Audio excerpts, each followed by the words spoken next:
최근 전청조의 사기 행각이 세상을 떠들썩하게 하고 있다. 이제 28살인 여자가 30억 이상의 사기를 칠 수 있었는지 참 어처구니 없는 일이다. 사기도 유전인지 전청조의 아버지가 사기꾼이었다고 하니 부전여전이다. 보통 사람들은 거짓말이 탄로날까 두려워 남을 속이지 못한다. 그런데 사기꾼들은 타고나는 것 같다. 맹자는 인간의 본성은 선하다는 성선설을 주장했고 순자는 성악설을 주장했다. 순자는 인간의 본성은 본래 악한데 후천적인 노력에 의해 그것을 어떻게 변화시키느냐에 따라서 사람이 달라진다고 하였다. 그 결과 성인과 도적이 갈라지고 군자와 소인이 구별된다고 하였다. 그렇다면 전청조는 악하게 태어났는데 후천적인 환경이 더 악하게 만들어 희대의 사기꾼이 된 것 같다. 전청조가 이미 중학교 때부터 허언증이 심했고 28살 나이에 남자로 또는 여자로 살면서 수많은 사람들에게 사기를 친 것을 보면 순자의 성악설이 맞는 게 아닐까 싶다. 우리나라는 사기꾼에 대한 처벌이 너무 약한 것 같다. 그 결과 선량한 사람들의 인생을 오롯이 망쳐버린다. 상가 분양 사기나 오피스텔 분양 사기 또는 전세 사기, 다단계 금융 사기 등 매일 900명이 사기에 털린다고 한다. 이렇게 사기 피해가 만연한 이유가 남는 장사이기 때문이라고 한다. 형량도 낮고 범죄 수익금 회수도 쉽지 않다 보니 사기꾼들도 몸으로 때우자는 생각을 한다는 것이다.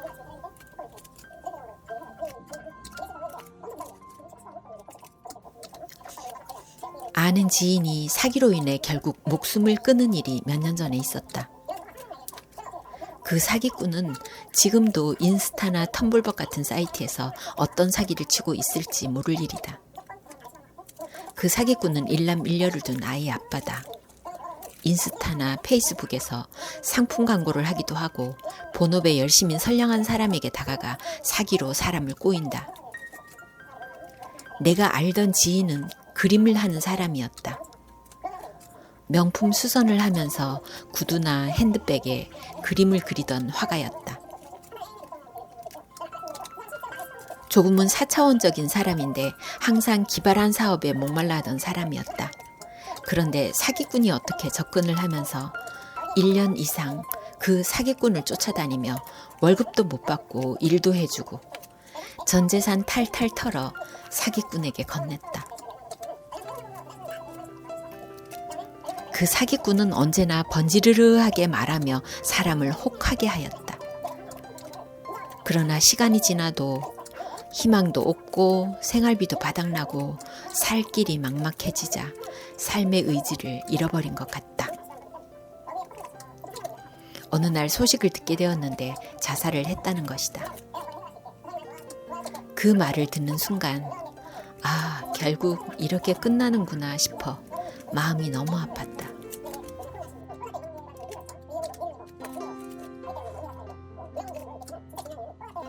나 역시 친구와 함께 1,000만 원을 같은 사기꾼에게 사기당했다.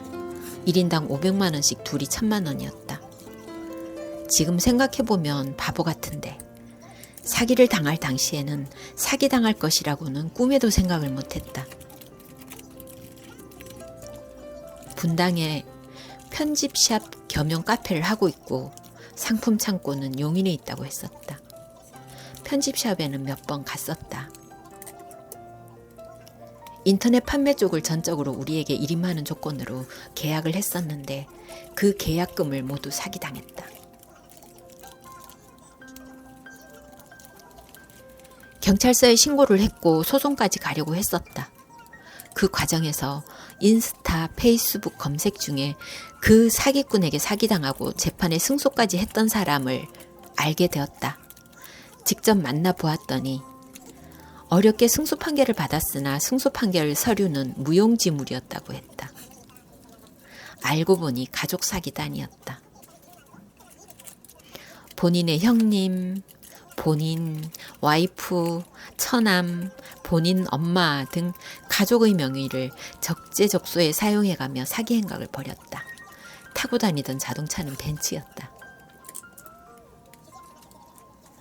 지금도 내 번호에 저장되어 있는 와이프의 카톡을 가끔 본다. 와이프와 아이들이 커가는 사진들을 보고 있는데 수십 장의 가족 사진이 올라가 있다. 그런데 그 사기꾼 얼굴은 찾아볼 수 없다. 지은 죄가 많다 보니 얼굴은 절대 노출을 안 하는 것 같다. 전총조의 사기 공범으로 남현이도 수사 중인데 내가 봤을 때 남현이도 피해자이다. 사기를 제대로 크게 한탕하려는 생각으로 남현이한테 접근을 한 것이다. 남현이 한심을 사고 재벌 자식 행세를 하기 위해 사기친 돈으로 명품과 자동차 선물 공세를 이어갔던 것 같다. 전청조는 남현이를 통해 제대로 한탕하려는 큰 그림을 그렸다고 생각한다. 사기꾼들은 교도소에서도 절대 교화가 안 되는 인간이라고 한다. 교도관들 상대로도 사기치는 사기꾼도 있다고 한다. 사기로 전 재산을 잃어버린 피해자들의 허망함은 말로 표현을 할 수 없을 것이다. 결국 자살을 하기도 하고 집안은 풍비박산이 나고 만다. 그래서 난 사기꾼을 강도 살인범보다 더 나쁜 악마이고 살인자라고 말하고 싶다. 사기꾼은 인간도 아니다. 교묘하게 속인 정도에 따라 사형까지도 구형이 되었으면 좋겠다.